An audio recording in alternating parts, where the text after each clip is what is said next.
औरतों की sexual desire उनकी जिंदगी का एक कॉम्प्लेक्स और मल्टीफेसेटेड पहलू है। इसे अक्सर गलत समझा जाता है और ये मिथ्स और मिसकंसेप्शन से घिरा रहता है। हमें अक्सर बताया जाता है कि मर्दों की सेक्स ड्राइव औरतों से ज्यादा होती है। ये बिल्कुल सच नहीं है। हर औरत अपने यूनिक तरीके से डिजायर एक्सपीरियंस करती है। इस पे कई फैक्टर्स का असर होता है। ये फैक्टर्स हैं बायोलॉजी, इमोशंस, रिलेशनशिप्स और सोसाइटल नॉर्म्स। कई औरतें सर्टेन एक्सपेक्टेशंस को फॉलो करने का प्रेशर महसूस करती हैं। उन्हें लग सकता है कि उन्हें हर वक्त सेक्स चाहिए, या उन्हें लग सकता है कि उन्हें एक सर्टेन टाइप के सेक्सुअल एक्सपीरियंस से सेटिस्फाइड होना चाहिए। इस प्रेशर से इनएडिक्वेसी और शेम की फीलिंग आ सकती है। ये याद रखना इम्पोर्टेंट है कि सेक्सुअल डिजायर एक्सपीरियंस करने का कोई राइट या रॉन्ग तरीका नहीं है। फीमेल डिजायर की कम्प्लेक्सिटीज को समझना बहुत जरूरी है। ये अंडरस्टैंडिंग औरतों को अपनी सेक्सुअलिटी एम्ब्रेस करने में मदद करती है। ये उन्हें अपने पार्टनर से अपनी नीड्स कम्युनिकेट करने में भी मदद करती है। मिथ्स को दूर करके और ओपन कम्युनिकेशन को अपनाकर हम हर एज की औरतों के लिए हेल्थियर और मोर फुलफिलिंग सेक्सुअल एक्सपीरियंसेस को बढ़ावा दे सकते हैं।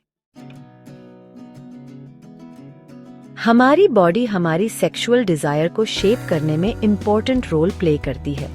हॉर्मोन्स खास तौर पर हमारी लिबिडो पर पावरफुल इन्फ्लुएंस डालते हैं। एस्ट्रोजन, टेस्टोस्टेरोन और प्रोजेस्टेरोन, ये सब एक औरत के मेंस्ट्रुअल साइकिल में फ्लक्चुएट होते रहते हैं। ये फ्लक्चुएशंस उसकी सेक्सुअल डिजायर और रिस्पॉन्सिवनेस पर इम्पैक्ट डाल सकते हैं। फोलिकुलर फेज में ओव्यूलेशन से पहले एस्ट्रोजन लेवल्स BRH जाते हैं। इस राइज से सेक्सुअल डिजायर भी आ सकती है और टच के लिए सेंसिटिविटी भी।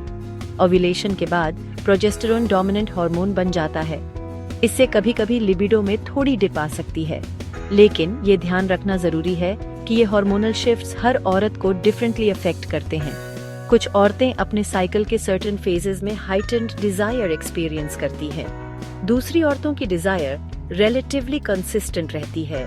मेंस्ट्रुअल साइकिल के अलावा प्रेगनेंसी और मेनोपॉज जैसे सिग्निफिकेंट लाइफ इवेंट्स भी हार्मोनल चेंजेस लाते हैं। ये चेंजेस सेक्सुअल डिजायर पर इम्पैक्ट डाल सकते हैं।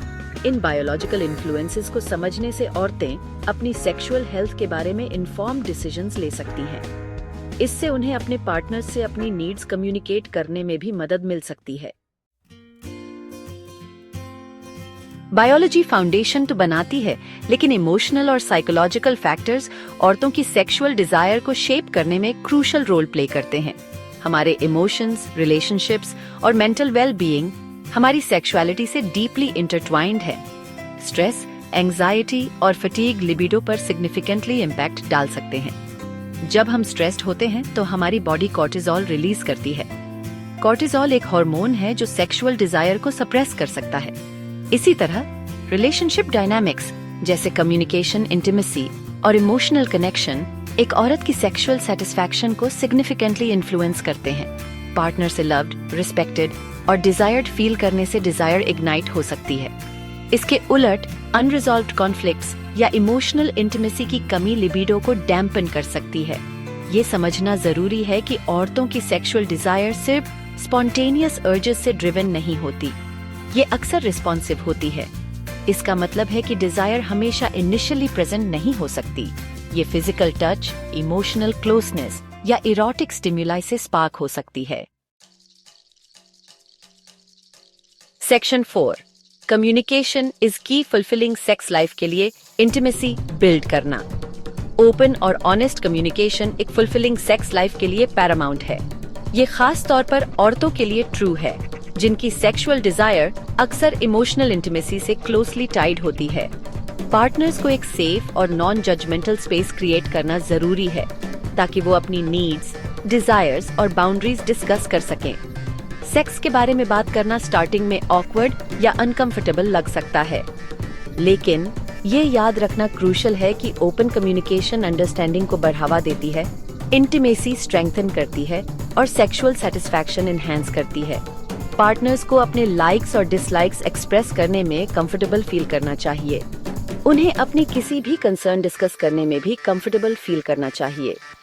एक्टिव लिसनिंग, एम्पैथी और कॉम्प्रोमाइज करने की विलिंगनेस सेक्स के बारे में इफेक्टिव कम्युनिकेशन के एसेंशियल कंपोनेंट्स हैं। ओपन डायलॉग का माहौल बनाकर कपल्स डिजायर की कम्प्लेक्सिटीज को साथ मिलकर नेविगेट कर सकते हैं। वो एक मोर फुलफिलिंग और एंजॉयबल सेक्स लाइफ भी कल्टिवेट कर सकते हैं। सेक्शन 5, सोसाइटीज ग्रिप कल्चर हमारी फीमेल सेक्सुअलिटी के परसेप्शंस को कैसे शेप करता है। सोसाइटल और कल्चरल नॉर्म्स हमारी फीमेल सेक्सुअलिटी के परसेप्शंस पर पावरफुल इन्फ्लुएंस डालते हैं। छोटी उम्र से ही औरतों पर सेक्स के बारे में कन्फ्लिक्टिंग मैसेजेस की बॉम्बार्डमेंट होती है। ये मैसेजेस कंफ्यूजिंग और डिफिकल्ट टू नेविगेट हो सकते हैं।